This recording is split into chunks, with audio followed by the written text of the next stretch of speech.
Então, nós vamos, nesse momento, nos disponibilizando como canais e vamos nos conectando com a egrégora do grupo de estudos que está ligado à Casa Lucas de Assis, com a tia Ziza Lucas de Assis e toda a Irmandade Franciscana.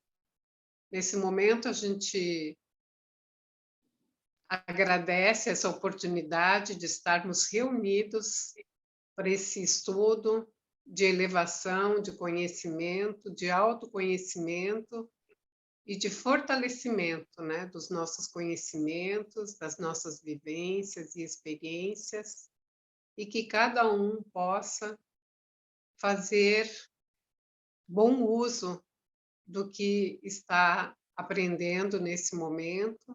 Cada um tem o seu tempo, mas todos juntos, irmanados nesse momento, vamos iluminando o nosso conhecimento e a cada dia sair mais fortalecidos com esse aprendizado. Pai nosso, que estás nos céus, santificado seja o vosso nome, venha a nós o vosso reino, seja feita a vossa vontade, assim na terra como no céu. O pão nosso de cada dia dai-nos hoje, perdoai as nossas ofensas, assim como nós perdoamos a quem nos tem ofendido, e não nos deixeis cair em tentação, mas livrai-nos de todo o mal. Que assim seja. Boa aula para todos nós. Então tá, pessoal, vou fazer uma introdução antes da Flávia dar seguimento à nossa leitura. Tá? A gente está no capítulo 4, né, da Primeiros Labores Apostólicos do Paulo Estevão, na página 211. Tá? Então, ali tem uma passagem que até te deu até a semana passada, quando o Bar Jesus, esse ficou cego. Então, o que foi ali? Houve um encontro, né, que estava a peregrinação do Barnabé, do Saulo e do João Marcos, né, o evangelista. Eles estavam peregrinando e até que na ilha de Chipre, eles pararam nessa localidade, e mais especificamente na ilha de Chipre, né, claro, uma ilha na costa, não sei se é oeste, eu acho que é oeste, do outro lado, tem Neapafos, que é, na realidade, hoje até é uma localidade que tem pesquisa arqueológica lá, uma cidade, um lugarejo pré-histórico, dentro da ilha de Chipre. E nesse local, era tomado pelo Império Romano, né, o governador de lá era do Império Romano. Essa localidade, ela era o governador, quer dizer, o governante lá era o procônsul Sérgio Paulo, essa figura que a gente até já viu no texto anterior. E esse Sérgio Paulo, é uma questão curiosa para a gente se localizar no texto e no contexto da história. O Sérgio Paulo era o procônsul em nome do Império Romano, nessa localidade, foi o mesmo que a gente viu lá, acho que nos primeiros capítulos, na primeira parte desse livro, o mesmo aquele que estava numa embarcação, né, numa embarcação na época em que o Gesiel, irmão da Abigail, Gesiel, futuro Estevão, né, tinha sido escravizado desde aquele episódio lá do pai dele, que foi assassinado, que foi aquela injustiça toda que a gente já estudou aqui, que está no contexto da história da primeira parte. E o Gesiel foi escravizado. E ele, nessa embarcação, que era um rapaz jovem, forte e tal, então ele era o remador, né? Um escravo remador nesta embarcação, e que estava o procônsul, esse Sérgio Paulo. E o Sérgio Paulo ficou enfermo, como acontecia naquela época. A enfermidade, em geral, as pessoas isolavam os enfermos, tinham o medo, o temor do contágio. E quem ficou cuidando do Sérgio Paulo foi o Gesiel. Tá? E ele cuidou com muito carinho, afeto, esse procônsul romano. E mais adiante o Sérgio Paulo se cura, né? E ele fica muito grato ao Gesiel, e ele dá a alforria para ele da libertação como escravo, mas desde que ele não contasse para ninguém, que ele deveria desembarcar logo adiante, no próximo porto, e seguir a vida dele. E ele segue a vida dele, e mais adiante em Jerusalém, ele vai ter um contato com seguidores da Igreja do Caminho, que é a história do Estevão, que também está na própria obra. Então, para se situar, a figura tão importante desse Sérgio Paulo, tá? Foi guiado pelo mundo da luz, e ele tem uma sintonia com Gesiel, e ele vem a ser agora esse que teve esse encontro, até a pedido, né? Porque ele estava enfermo e pediu que, naquela localidade onde eles estavam, lá em Neopafos, lá, que trouxesse até ele o Barnabé e o Saulo, que estavam fazendo, através de palestra, algumas curas e assim por diante. E ele lá já estava enfermo, na companhia do Bar Jesus, que é um mago judeu, né? Um mago judeu que se utilizava dos poderes da cura, com a religião, com tudo, e depois a gente vai entender na história que ele tenta levar a coisa para os sortilégios e tal, e com o poder econômico, achando que pagando que se consegue o ato da cura e assim por diante. Então, esse episódio que se deu aí, Estou Cego, foi quando o Bar Jesus começa a contestar o Saulo, né, com a colocação que ele fez, fazendo sempre a citação, tentando juntar a obra de Jesus com as leis, né? Lei de Moisés, né? E ele faz lá, através dos ensinamentos dele, como ex-rabino, e o Bar Jesus afronta, dizendo que não, que cura é essa, e que vai se encontrar, e até que ele desafia o próprio Saulo, e o Saulo está intuído pelo Estevão, ex-Gesiel. E quem é o doente? Exatamente o procônsul que havia dado a liberdade para o Estevão Gesiel. Então, esse Sérgio Paulo, ele acaba sendo atendido espiritualmente pelo Estevão, e que se utiliza mediunicamente no canal do Saulo, que vem em seguida a adotar o nome Paulo, exatamente uma das homenagens que ele faz ao Sérgio Paulo. E é porque Saulo, em italiano e romano, é Paulo. Então, vejo só as coincidências que não são coincidências, né? Como diz a Joana de Anjos, coincidência é a presença de Deus antes combinada, quer dizer, no plano espiritual, tudo está encadeado, né? No mundo da vida, no universo, assim como está lá. A gente sabe do átomo ao arcanjo, na 540 do Livro dos Espíritos. Então, é isso, sobre a gente introduzir e se localizar, e agora vamos dar seguimento, então, para entender por que ele se viu cego, foi porque ele afrontou e não queria enxergar. E aí, até que o próprio Saulo, que havia cegado por não acreditar em Jesus, no caminho das portas de Damasco, né? Que aí tem toda essa comparação que a gente vai ver agora. Tá, Flávia? Tá bom, vamos lá então, pessoal. Estamos bem no finalzinho, então, da página 211 do nosso arquivo em PDF. Nesse comenos, Bar Jesus deu um grito. Estou cego. Estabeleceu-se alguma confusão no recinto. Barnabé adiantou-se, amparando o israelita que tateava aflito. O tecelão e o governador aproximaram-se surpreendidos. Foram chamados alguns servos que atenderam às necessidades do momento, carinhosos e solícitos. Por 4 horas, Bar Jesus chorou, mergulhado na sombra espessa que lhe invadira os olhos cansados. Ao fim desse tempo, os missionários oraram de joelhos. Branda serenidade estabeleceu-se no vasto aposento. Em seguida, Saulo impôs-lhe as mãos na fronte e, com um suspiro de alívio, o velho israelita recobrou a vista, retirando-se confuso e sucumbido. O procônsul, porém, vivamente interessado nos fatos intensos daquele dia, chamou os missionários em particular e falou, sensibilizado: Amigos, creio nas verdades divinas que anunciais e desejo sinceramente compartilhar do reino esperado. Nada obstante, conviria inteirar-me dos vossos objetivos de trabalho, dos vossos planos, enfim. Estou ciente de que não mercadejais os dons espirituais de que sois portadores, e proponho-me auxiliar-vos com os meus préstimos em tudo o que me for possível. Poderia saber os projetos que vos animam? Os 2 missionários entreolharam-se surpresos. Barnabé ainda não havia saído do espanto que o companheiro lhe causara.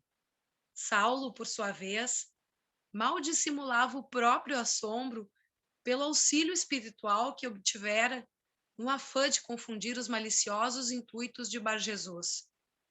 Reconhecendo, contudo, o elevado e sincero interesse do chefe político da província, esclareceu com jubilosos conceitos. O Salvador fundou a religião do amor e da verdade, instituição invisível e universal, onde se acolham todos os homens de boa vontade. Nosso fim é dar feição visível à obra divina, estabelecendo templos que se irmanem nos mesmos princípios em seu nome. Avaliamos a delicadeza de semelhante tentame e estamos crentes de que as maiores dificuldades vão surgir em nosso caminho. É quase impossível encontrar o cabedal humano indispensável ao cometimento, mas é forçoso movimentar o plano. Quando falhem os elementos da instituição visível, esperaremos na Igreja Infinita, onde nas luzes da universalidade, Jesus será o chefe supremo de todas as forças que se consagrem ao bem.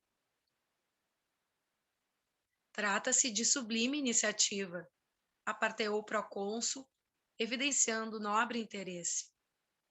Onde encetastes a construção dos santuários? Nossa missão está começando precisamente agora. Os discípulos do Messias fundaram as igrejas de Jerusalém e Antioquia. Por enquanto, não temos outros núcleos educativos além desses. Há muitos cristãos em toda parte, mas suas reuniões se fazem em domicílios particulares. Não possuem templos, propriamente, que os habilitem a mais eficiente esforço de assistência e propaganda. Neapafos terá então a primeira igreja, filha do vosso trabalho direto. Saulo não sabia como traduzir sua gratidão por aquele gesto de generosidade espontânea. Profundamente comovido, adiantou-se então e, com o cidadão Cíprio, agradeceu a dádiva que vinha prestigiar e facilitar a obra apostolar. Os 3 falaram ainda há largo tempo sobre os empreendimentos em perspectiva. Sérgio Paulo pediu-lhes indicassem as pessoas capazes de construir o novo templo, enquanto Barnabé e o companheiro expunham suas esperanças. Somente à noite, os missionários puderam voltar à tenda humilde das pregações. Estou impressionado, dizia Barnabé, recordando o ocorrido. Que fizeste? Tenho para mim que hoje é o dia maior da tua existência. Tua palavra tinha um timbre sagrado e diferente. Anima-te agora ao dom das profecias. Além disso, o mestre agraciou-te com o poder de dominar as ideias malignas. Viste como o charlatão sentiu a influência de energias poderosas quando fizeste o teu apelo? Saulo ouviu atento e com a maior simplicidade acentuou. Também não sei como traduzir meu espanto pelas graças obtidas. Foi pelo Cristo que nos tornamos instrumentos da conversão do procônsul, pois a verdade é que de nós mesmos nada valemos. Nunca esquecerei os acontecimentos de hoje, tornou o ex-levita admirado. E depois de uma pausa, Saulo, quando Ananias te batizou, não chegou a sugerir a mudança do teu nome? Não me lembrei disso, pois suponho que doravante deves considerar a tua vida como nova. Foste iluminado pela graça do Mestre, tiveste o teu Pentecostes, foste sagrado apóstolo para os labores divinos da redenção. O ex-doutor da lei não dissimulou a própria admiração e concluiu. É muito significativo para mim que um chefe político seja atraído para Jesus por nosso intermédio, mesmo porque nossa tarefa conclama os gentios ao sol divino do Evangelho de Salvação. intimamente, recordou os laços sublimes que o ligavam à memória de Estevão, a generosa influência do patrício romano que o libertara dos trabalhos duros da escravidão e, invocando a memória do mártir, num apelo silencioso, falou comovido: Sei, Barnabé, que muitos dos nossos companheiros trocaram de nome quando se converteram ao amor de Jesus. Quiseram assinalar desse modo sua separação dos enganos fatais do mundo. Não quis valer-me do recurso, de qualquer modo, mas a transformação do governador, a luz da graça que nos acompanhou no curso dos acontecimentos de hoje, levam-me igualmente a procurar um motivo de perenes lembranças.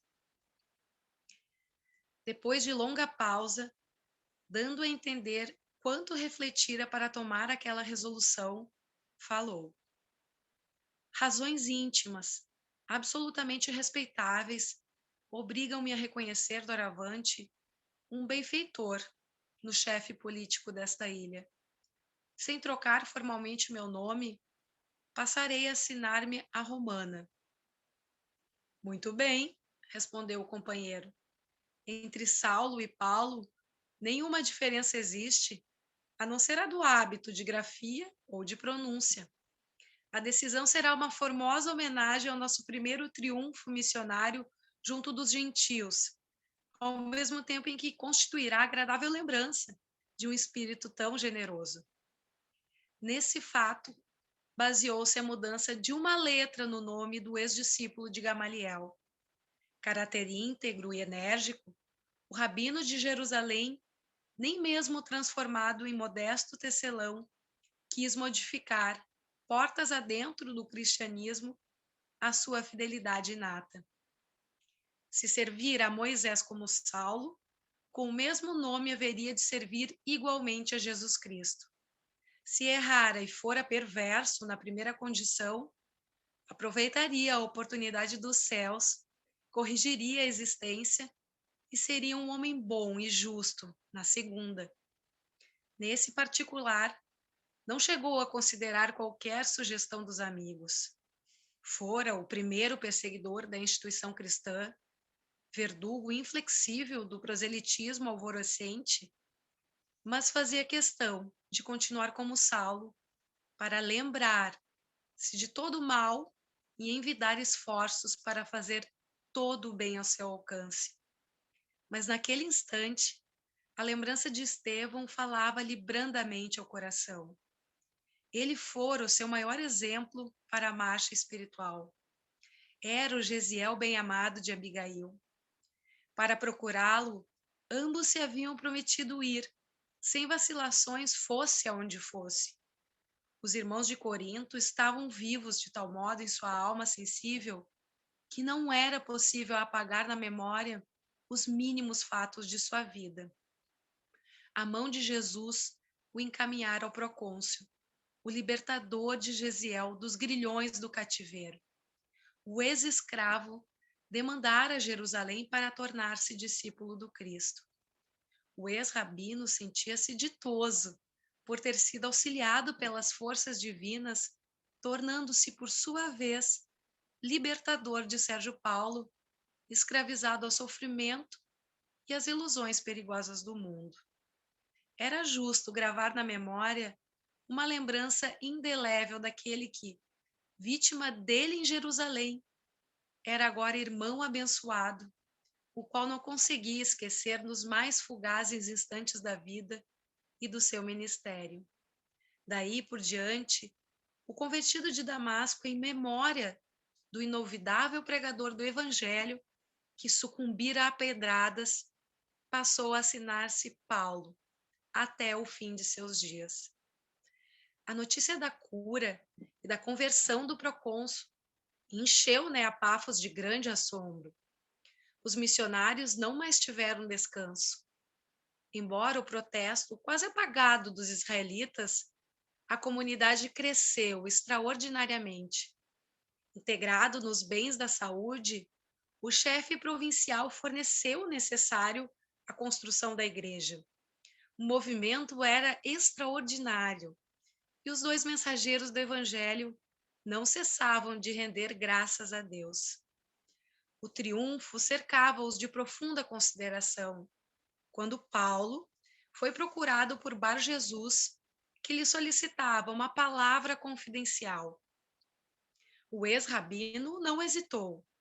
Era uma boa ocasião para provar ao velho israelita os seus propósitos generosos e sinceros. Recebeu-o, pois, com toda a afabilidade. Bar Jesus parecia tomado de grande acanhamento. Após cumprimentar o missionário, atencioso, exprimiu-se com um certo embaraço. Afinal, precisava desfazer o mal-entendido no caso do procônsul. Ninguém mais do que eu desejava tanto a saúde do enfermo, e, por conseguinte, ninguém mais agradecido à vossa intervenção, libertando-o de enfermidade tão dolorosa. Sou muito grato ao vosso parecer e regozijo-me com a vossa compreensão, disse Paulo com gentileza. Entretanto, o visitante vacilava se devia ou não expor os seus objetivos mais íntimos. Atento às reticências, sem presumir-lhes a causa, o ex-rabino adiantou-se benévolo. Que desejais dizer? Com franqueza, nada de cerimônias. Acontece, retrucou mais animado, que venho afagando a ideia de consultar-vos a respeito dos vossos dons espirituais. Penso que não haverá maior tesouro para triunfar na vida. Paulo estava confundido, sem saber que rumo tomaria a conversação. Mas focando o ponto mais delicado da pretensão, Bar Jesus continuou. Quanto ganhais no vosso ministério? Ganho a misericórdia de Deus, disse o missionário, compreendendo então todo o alcance daquela visita inesperada. Vivo do meu trabalho de tecelagem, e não seria lícito mercadejar com o que pertence ao Pai que está nos céus. É quase incrível, murmurou o mago arregalando os olhos. Eu estava convicto de que trazíeis convosco certos talismãs que me dispunha a comprar por qualquer preço. E enquanto o ex-rabino contemplava, cheio de comiseração pela sua ignorância, o visitante prosseguiu. Mas será crível que façais semelhantes obras sem contribuição de sortilégios? O missionário fixou-o mais atento e murmurou. Só conheço um sortilégio eficiente. Qual é? Interrogou o mago, de olhar faiscante e cobiçoso. É o da fé em Deus, com sacrifício de nós mesmos. O velho israelita demonstrou não entender toda a significação daquelas palavras, objetando. Sim, mas a vida tem suas necessidades urgentes. É indispensável prever e amealhar recursos. Paulo pensou um minuto e disse: de mim mesmo nada tenho com que vos esclarecer, mas Deus tem sempre uma resposta para nossas preocupações mais simples. Consultemos suas eternas verdades. Vejamos qual a mensagem destinada ao vosso coração.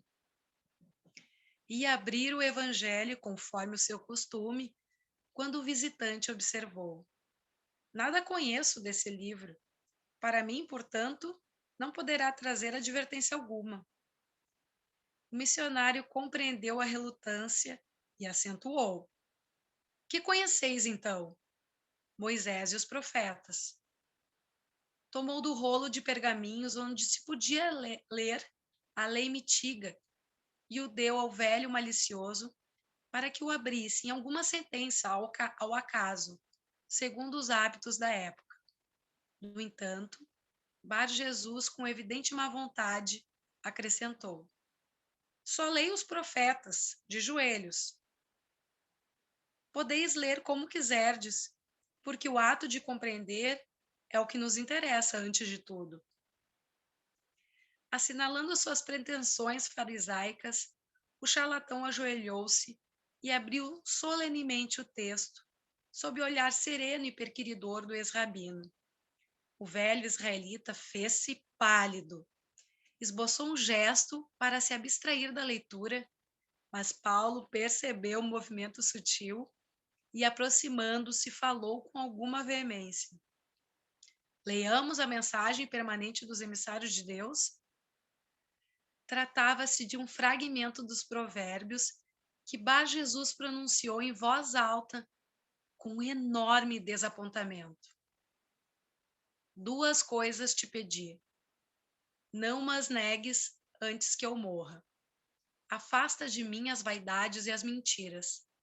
Não me des a pobreza nem a riqueza. Concede-me apenas o alimento de que necessito, para não acontecer que, estando farto, eu te negue e pergunte: quem é Jeová?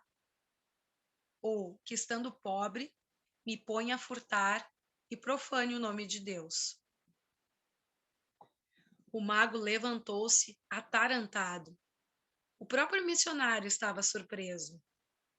Vistes, amigo? Interrogou Paulo. A palavra da verdade é muito eloquente. Será grande talismã na existência o sabermos viver com os nossos próprios recursos sem exorbitar do necessário ao nosso enriquecimento espiritual. Efetivamente, respondeu o charlatão, este processo de consultas é muito interessante. Vou meditar seriamente na experiência de hoje.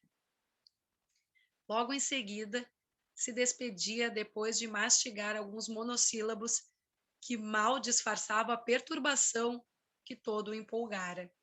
Impressionado, o tecelão consagrado ao Cristo anotou as profundas exortações para consolidar o seu programa de atividades espirituais, isento de interesses inferiores. A missão permaneceu em Neapafos ainda alguns dias, sobrecarregada de muito trabalho. João Marcos colaborava com os recursos ao seu alcance.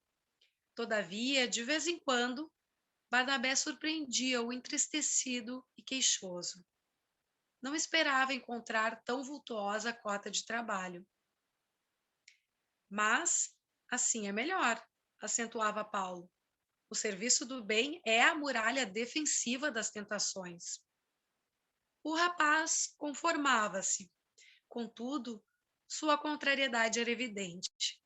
Além disso, fiel observador do judaísmo, não obstante a paixão pelo evangelho, o filho de Maria Marcos sentia grandes escrúpulos com a largueza de vistas do tio e do missionário relativamente aos gentios. Desejava servir a Jesus, sim, de todo o coração, mas não podia distanciar o mestre das tradições do berço.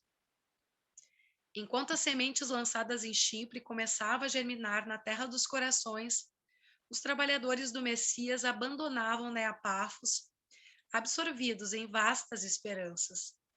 Depois de muito confabularem, Paulo e Barnabé resolveram estender a missão aos povos da Panfilia, com grande escândalo para João Marcos, que se admirava de semelhante alvitre. Mas que fazermos com essa gente tão estranha? Perguntou o rapaz contrariado. Sabemos em Jerusalém que esse país é povoado por criaturas supinamente ignorantes, e ao demais, que ali existem ladrões por toda parte. No entanto, obtemperou Paulo convicto, penso que devemos procurar a região justamente por isso. Para outros, uma viagem a Alexandria pode oferecer maior interesse, mas todos esses grandes centros estão cheios de mestres da palavra. Possuem sinagogas importantes, conhecimentos elevados, grandes expoentes de ciência e riqueza. Se não servem a Deus, é por má vontade ou endurecimento de coração. A Panfilia, ao contrário, é muito pobre, rudimentar e carente de luz espiritual.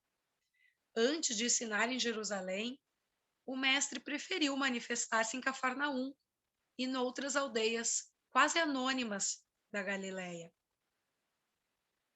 Ante o argumento irretorquível, João absteve-se de insistir. Dentro de poucos dias, singela embarcação deixava-os em Atalha, onde Paulo e Barnabé encontraram singular encanto nas paisagens que circundavam o Cestro.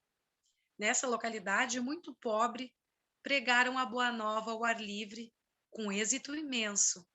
Observando no companheiro um traço superior, Barnabé como que entregara a chefia do movimento ao ex-rabino, cuja palavra, então, sabia despertar encantadores arrebatamentos. O povo simples acolheu a pregação de Paulo com profundo interesse. Ele falava de Jesus como de um príncipe celestial que visitara o mundo e fora esperar os súditos amados na esfera da glorificação espiritual. Via-se a atenção que os habitantes de Atalha dispensaram ao assunto. Alguns pediram cópias das lições do Evangelho. Outros procuravam obsequiar os mensageiros do Mestre com o que possuíam de melhor. Muito comovidos, recebiam as carinhosas dádivas dos novos amigos, que quase sempre se constituíam em pratos de pão, laranjas ou peixe. A permanência na localidade trouxera novos problemas. Era indispensável alguma atividade culinária. Barnabé, delicadamente, designou o sobrinho para o mistério, mas o rapaz não conseguia disfarçar a contrariedade. Notando-lhe o constrangimento, Paulo adiantou-se, pressuroso. Não nos impressionemos com os problemas naturais. Procuremos restringir doravante as necessidades e os gostos alimentares. Comeremos apenas pão, frutas, mel e peixe. Destarte, o trabalho de cozinha ficará simplificado e reduzido à preparação dos peixes assados, do que tenho grande prática desde o meu retiro lá no Tauro. Que João não se amofine com o problema, pois é justo que essa parte fique a meu cargo. Não obstante a atitude generosa de Paulo, o rapaz continuou acabrunhado. Em breve, a missão alugava um barco, largando-se para Perge. Nessa cidade, de regular importância para a região em que se localizava, anunciar o evangelho com imensa dedicação. Na pequena sinagoga, encheram o sábado de grande movimento. Alguns judeus e numerosos gentios, na maioria gente pobre e simples, acolheram os missionários cheios de júbilo. As notícias do Cristo despertaram singular curiosidade e encantamento. O modesto pardieiro, alugado por Barnabé, ficava repleto de criaturas ansiosas por obter cópia das anotações de Levi. Paulo regozijava-se, experimentava alegria indefinível ao contato daqueles corações humildes e simples que lhe davam o espírito cansado de casuística a doce impressão de virgindade espiritual. Alguns indagavam da posição de Jesus na hierarquia dos deuses do paganismo. Outros desejavam saber a razão por que haviam crucificado o Messias, sem consideração aos seus elevados títulos como mensageiro do Eterno. A região estava cheia de superstições e crendices. A cultura judaica restringia-se ao ambiente fechado das sinagogas. A missão, não obstante consagrar seu maior esforço aos israelitas, pregando no círculo dos que seguiam a lei de Moisés, interessara as camadas mais obscuras do povo em razão das curas e do convite amoroso ao Evangelho. Movimento esse no qual os trabalhadores de Jesus punham todo o seu empenho. Plenamente satisfeitos, Paulo e Barnabé resolveram seguir dali mesmo, para Antioquia de Pisídia. Informado a esse respeito, João Marcos não conseguiu soprar os íntimos receios por mais tempo e perguntou: Supunha que não iríamos além de Panfilia? Como, pois, chegar até Antioquia? Não temos recursos para atravessar tamanhos precipícios. As florestas estão infestadas de bandidos. O rio, encaixoeirado, não faculta o trânsito de barcas. E as noites? Como dormir? Essa viagem não se pode tentar sem animais e servos, coisa que não temos. Paulo refletiu um minuto e exclamou: Ora, João, quando trabalhamos para alguém, devemos fazê-lo com amor. Julgo que anunciar o Cristo àqueles que não o conhecem, em vista de suas numerosas dificuldades naturais, representa uma glória para nós. O espírito de serviço nunca tira a parte mais difícil para os outros. O mestre não transferiu sua cruz aos companheiros.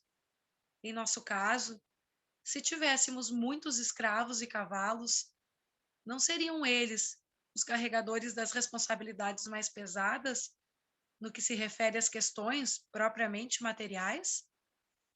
O trabalho de Jesus, entretanto, é tão grande aos nossos olhos que devemos disputar aos outros qualquer parte de sua execução em benefício próprio. O rapaz pareceu mais angustiado.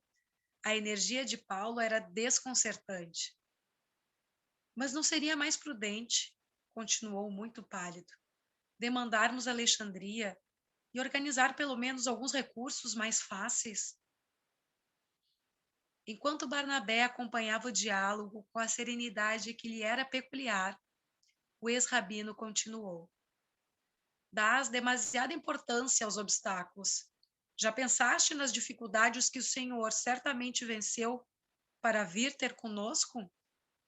Ainda que pudesse atravessar livremente os abismos espirituais para chegar ao nosso círculo de perversidade e ignorância, temos de considerar a muralha de lodo de nossas viscerais misérias. E tu te espantas apenas com os palmos de caminho que nos separam da Pisídia? O jovem calou-se, evidentemente contrariado. A argumentação era forte demais aos seus olhos e não lhe ensejava qualquer nova objeção. À noite, Barnabé, visivelmente preocupado, aproximou-se do companheiro, expondo-lhe as intenções do sobrinho. O rapaz resolvera regressar a Jerusalém, de qualquer modo. Paulo ouviu calmamente as explicações, como quem não podia opor qualquer embargo à decisão. Não poderíamos acompanhá-lo pelo menos até algum ponto mais próximo do destino? Perguntou o ex-levita de Chipre, como um tio solícito. Destino? Perguntou Paulo admirado. Mas já temos o nosso. Desde o primeiro entendimento, planejamos a excursão a Antioquia. Não podemos impedir que faças companhia ao rapaz. Por mim, contudo, não devo modificar o roteiro traçado. Caso resolvas regressar, seguirei sozinho. Julgo que as empresas de Jesus têm seu momento justo de atuação. É preciso aproveitá-lo. Se deixarmos a visita à Psídia para o mês próximo, talvez seja tarde. Barnabé refletiu alguns minutos, retrucando convictamente. Tua observação é incontestável. Não posso quebrar os compromissos. Além do mais, João está homem e poderá voltar só. Tem o dinheiro indispensável a esse fim, em virtude dos cuidados maternos. O dinheiro, quando não bem aproveitado, rematou Paulo tranquilamente, sempre dissolve os laços e as responsabilidades mais santas. A conversação terminou enquanto Barnabé voltava a aconselhar o sobrinho, altamente impressionado. Daí a 2 dias, antes de tomar a barca que o levaria à Foz do Cestro, o filho de Maria Marcos despedia-se do ex-doutor de Jerusalém com um sorriso contrafeito. Paulo abraçou-o sem alegria e falou em tom de serena advertência. Deus te abençoe e te proteja.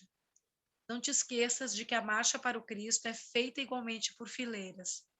Todos devemos chegar bem, Entretanto, os que se desgarram têm de chegar bem por conta própria. Sim, disse o jovem envergonhado. Procurarei trabalhar e servir a Deus de toda a minha alma. Fazes bem e cumprirás teu dever assim procedendo, exclamou o ex-rabino convicto. Lembra sempre que Davi, enquanto esteve ocupado, foi fiel ao Todo-Poderoso, mas quando descansou, entregou-se ao adultério. Salomão, durante os serviços pesados da construção do templo, foi puro na fé, mas quando chegou ao repouso, foi vencido pela devassidão. Judas começou bem e foi discípulo direto do Senhor. Mas bastou a impressão da triunfal entrada do Mestre em Jerusalém para que cedesse à traição e à morte. Com tantos exemplos expostos aos nossos olhos, será útil, não venhamos nunca a descansar. O sobrinho de Barnabé partiu sinceramente tocado por essas palavras que o seguiriam de futuro como apelo constante. Logo após o incidente, os dois missionários demandaram as estradas impérvias. Pela primeira vez, foram obrigados a pernoitar ao relento, no seio da natureza. Vencendo precipícios, encontraram uma gruta rochosa, na qual se ocultaram, para repousar o corpo mortificado e dorido. O segundo dia da marcha escoou-se-lhes com a coragem indômita de sempre. A alimentação constituía-se de alguns pães, trazidos de Perge, e frutas silvestres, colhidas ali e acolá. Resolutos e bem-humorados, enfrentavam e venciam todos os aí, Flávio. obstáculos. Tá bom aí, Flávio. Bom, essa passagem, assim, 3 observações. Tá? Lá aquela primeira do Bar Jesus, tá? Que ele tenta, além de corromper o próprio Paulo, né? Ele tenta colocar preço na obra que seria a obra de Deus. Tá? Curar ou dar o conforto alheio tem que cobrar em nome de Deus. Isso faziam, né? Boa parte das religiões, isso aí a gente vê até hoje os seguidores de Jesus, muitos que fazem dessa forma, cobram alguma coisa ser dado a Deus pela graça alcançada, né?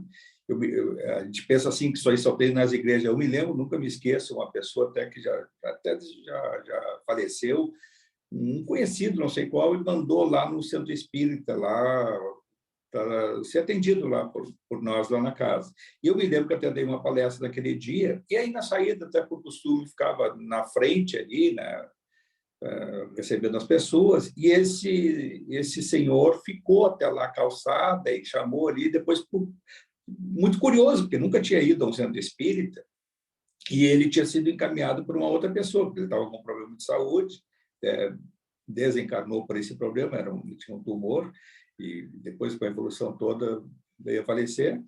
E eu me lembro nitidamente ele, assim, perguntando coisas muito curiosas sobre espiritismo, como é que isso, aquilo. A gente vê assim, aquela pessoa crua, ele estava falando agora de leitura, não adiantava nem dar essas obras para ler, mas sim procurar fazer alguns paralelos. Aí ele disse assim, muito interessante o trabalho de vocês aqui, adorei a palestra, isso aqui. Ele disse, uma curiosidade para mim, isso paga bem? E ele perguntando para mim, isso paga bem? E eu disse assim, como paga bem? Aí eu fiquei com a interpretação no início dúbia e depois assim fiquei, isso tu recebe bem para fazer essas coisas?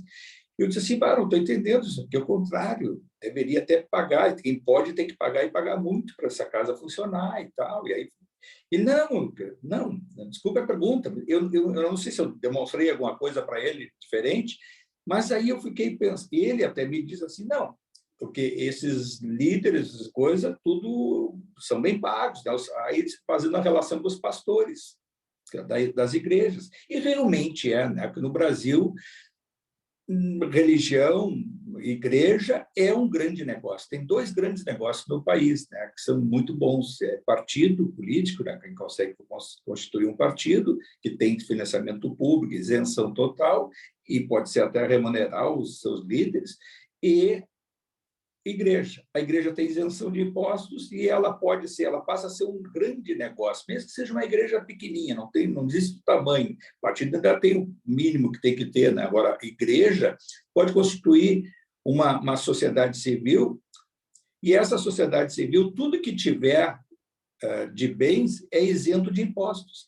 E aí, o que fazem esses pastores, muitos deles? Eles próprios são a igreja, aí os carros que eles tiverem, as propriedades da família, tudo se confunde com a da igreja, com toda a isenção, e uma arrecadação em cima da fé, da dor das pessoas. Porque quem tem a dor e está com o vazio e está com a necessidade de buscar o conforto, até paga, e aí, muitas vezes, pela indução do próprio pastor, que é persuasivo, ele vende uma ideia, ele vende um conhecimento e ele incute na pessoa a culpa da recompensa. Se eu não recompensar a Deus, serei cobrado pela espiritualidade, por Deus próprio, né? Então, aí acaba dando uma parte disso que se diz o próprio dízimo, né? Então, naquela época, dessa forma, aí, esse mago judeu recebia para transmitir o conforto alheio, transmitir uma determinada, entre aspas, uma cura que muitas vezes até ele alcançava. A pessoa que pedia para ele, que pagava, alcançava a cura, mas alcançava a cura pelo poder mental da pessoa em se sintonizar com um altruísmo, um pensamento superior, que é o poder da fé, né? Aí é lógico que com aquela situação que estava o Saulo ali e tudo, e aí vem a situação psíquica, o merecimento, o mérito, olha o mérito daquele procônsul. Tudo que ele tinha feito para o próprio Gesiel, que no plano espiritual, na figura do Estevão, venha fazer a intermediação, e aí há uma conexão do mérito, ou seja, a fé que te cura é a fé que está em sintonia com o mérito que cada um tem, ou uma coisa de uma situação pretérita, ou uma missão futura. Então, aquelas coisas que a gente faz e está sempre tendo o fruto de Deus, aquela coisa, o bem que se faz é o bem que se colhe, né? Então, nesse sentido é que ele foi assim, teve o Saulo, agora para a segunda parte, que a gente falando sobre essa passagem dele com o Marcos, que era o evangelista, que vem depois a escrever um evangelho, o seu evangelho, à luz de todo o conhecimento dele, era um adolescente de 16, 17 anos e vai peregrinar com os dois, e já por volta dos 18, cheio de conflitos pessoais, né? A sexualidade dele aflorada, ele com aquela sensação de estar convivendo com dois velhos, porque, na realidade, o Barnabé mais velho, o Paulo já com seus 30 e poucos anos, com dois velhos peregrinando, passando dificuldades, e tendo aflorada toda a sua a impetuosidade da própria idade de querer ser e compartilhar, sendo um guri bom, sendo uma pessoa que estava identificada com o Evangelho. E olha só o conflito que ele passa e recebe como retorno aquelas colocações de Paulo, que mais adiante ele vai refletir sobre aquilo e que vai seguir sua trajetória. Agora, nesse aspecto, tirando assim, nós somos muito mais o Marcos, né? Cada um de nós enfrenta qualquer dificuldade, já meio que desiste ou afrouxa a guarda. Agora, que determinação, mais uma vez, do Paulo, né? Esse Paulo enfrentando tudo aquilo e mais coisas que a gente vai ver durante essa obra, e ver o quanto que esse homem merece, assim, de todo o nosso, assim, da nossa, agradecer o plano espiritual a Jesus, ter colocado no nosso caminho um Paulo, tá? Porque foi assim, sem tirar o valor de outros que provavelmente tiveram a sua importância.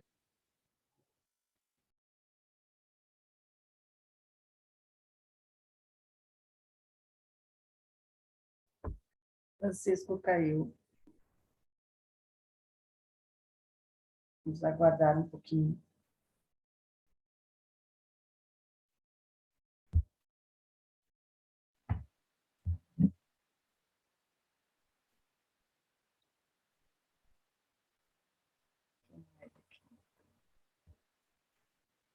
Tá voltando.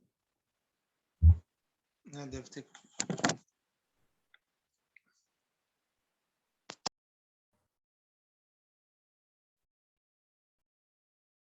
Está voltando aí. Ele está voltando. Oi. Oi, onde é que foi parar? Estou eu vivo ou não? Tá. O que houve? Caiu. Ih, eu acho que vai cair de novo.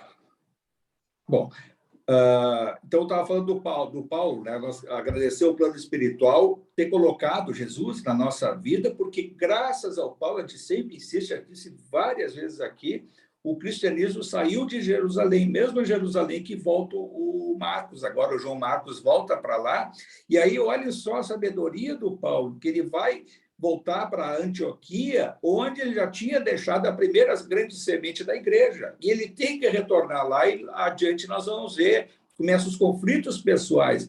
Os seguidores da Igreja do Caminho, os cristãos, né? os cristãos primitivos, eles começam a aflorar com as suas comparações, ex-judeus aderindo à proposta do Evangelho de Jesus, e começa o fator humano. O que é o fator humano? Em toda relação humana tem. Começam as fofocas, as intrigas, e a autodeterminação do Paulo através das suas orientações com as cartas de Paulo a todos esses seguidores que foram as sementes colocadas. Então, ele tinha que retornar para Antioquia, porque ele, chegando lá, ia ver os conflitos humanos e começar a reendereçar. Começa sempre aquela coisa, né? Quando não tem uma orientação, e isso também nós temos no cristianismo como um todo. Por que o cristianismo se desvirtuou? Pela incursão das trevas no psiquismo individual humano, ou seja, pelos seus líderes. Então, o que fez as trevas? Quando ela não conseguiu impedir a vinda de Jesus e seus seguidores do cristianismo primitivo, muitos sucumbiram, né? A gente está vendo ali o Marcos, ele acaba depois, claro, se reinteressando, mas muitos ficaram nesse caminho, muitos se entregaram, muitos na primeira dor se entregaram e negaram a Jesus, muito antes de qualquer sacrifício. E aí o que faz o mundo das trevas? Começa a intuir psiquicamente nos líderes da proposta de Jesus. E começa ao longo dos séculos, né? E vem aí o epílogo desse grande projeto arquitetado pelas trevas, que foi a Inquisição, que começa com as grandes cruzadas, no ano 1000, 1100, 1070, por ali, as grandes cruzadas. É, em nome de Jesus, combater a pregação do Santo Sepulcro através de ideias pseudo-cristãs, e que iam levando a derrocada humana através dessa sombra. E as trevas conseguiram permanecer ao longo de alguns séculos, preponderando no pensamento humano, na civilização humana.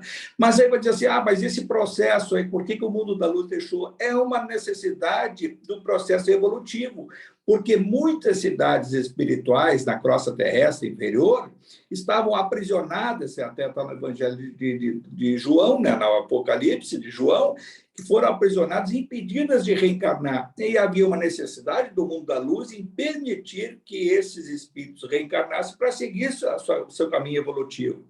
E eles se apoderaram do pensamento cristão através da liderança religiosa, da religação com o transcendental, através das ideias de Jesus deturpadas. Dizem os espíritos que hoje, sutilmente, as trevas agem e atuam também nessas igrejas pentecostais e na doutrina espírita. Tá? Há espíritas que, em nome de Jesus, no Evangelho de Jesus, usando de ferramentas que foram por nós, chegadas até nós através do Kardec, e que se utilizam sutilmente para desvirtuar o cristianismo. Então, quando a gente percebe pessoas que ficam pregando, o importante é só ou o estudo, ou fazer isso, fazer aquilo, se desvinculam, se distanciam da atividade social, se desvinculam da evangelização, de influir o pensamento humano coletivo através dos adolescentes, né, para poder ter um mundo melhor. A criança, os espíritos que hoje reencarnam, geralmente têm um propósito mais para esse mundo de regeneração. Mas se ele não tiver o impulsionamento pela educação, pelo estímulo, ele vai ser um vaso sem flores, ele não vai florescer, ele não vai germinar nada, ele não vai ter a semente do evangelho que está nele, que esse espírito que veio para reencarnar, ele tem que ser impulsionado. E nós, nos centros espíritas, na doutrina espírita, temos que ter essa noção do estudo associado à tarefa social. E a tarefa social começa pela vida individual familiar, né? Incutir nas pessoas o senso de caridade, de ajuda ao próximo, de procurar compartilhar não só o conhecimento, mas também a necessidade material, porque nós estamos num mundo muito materializado ainda. Então, essa necessidade tem que ter. Então, aí alguns que começam a pregar, não, isso não é importante, não, que é isso. Ou então usam os templos religiosos para angariar fundos, bens, benesses, beleza, sob o ponto de vista disso, de crescer o templo, né, o centro, alguma coisa, e esse distancio da atividade social. Eu acho que isso é importante a gente sempre buscar, como sempre, a nossa proposta de buscar a mensagem. Não há como não se espelhar no Paulo, a quem se propõe a dizer assim, vou procurar seguir o que Jesus pregou. O Paulo é o grande exemplo, é o maior exemplo do cristianismo nesse sentido, né? Então, não há como deixar de fazer essas comparações. Alguém quer dizer alguma coisa ou podemos encerrar?